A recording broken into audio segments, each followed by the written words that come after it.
am the king and will not be. I am the king and will not be. The king and will not.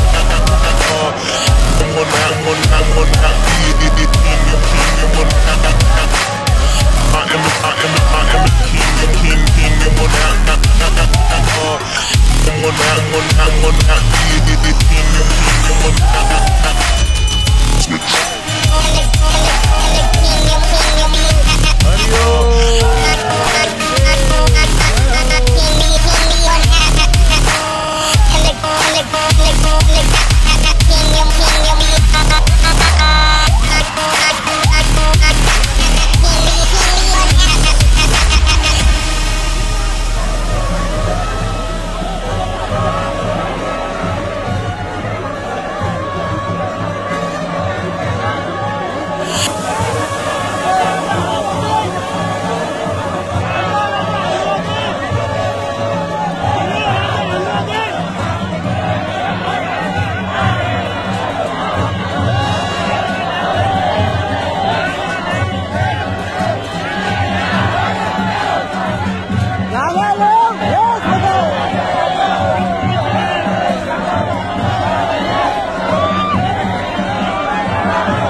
अराजकता भयो, देशको अस्तित्व सङ्कटमा पर्न थाल्यो।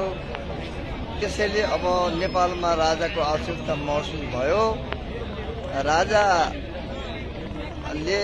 आफै आउनुभन्दा पनि अब जनताले राजा ल्याउनुपर्छ भन्ने किसिमको आवश्यकता धेरै महसुस भएको पाइएको छ। देशमा मात्रै नभइकन अहिले विदेशमा पनि एउटा तपाईको चाहिँ नेपालको एउटा राष्ट्रिय अस्तित्व कायम गर्नका निमित्त विश्वको अगाडि नेपालीको शिर ठाडो गर्नका निमित्त राजा अपरिहार्य भएको छ। अहिले यहाँ अन्यल अस्थिरता अराजकता म्याक्सिमम बढेको छ, महँगी बढेको छ। अब विदेशमा युवाहरूलाई रुवावासी भएको छ। विदेशमा दैनिक 8-10 वटा मरेको युवाहरूको लास आइरहेको अवस्था छ। देशमा बेरोजगारी छैन, राजनीति हस्तक्षेप छ।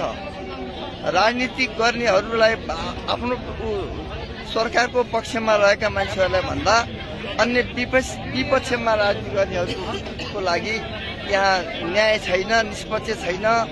न्यायाधीश पनि पार्टी विशेषका भएका छन्। न्यायाधीशले पनि राम्रो न्याय गरेका छैनन्।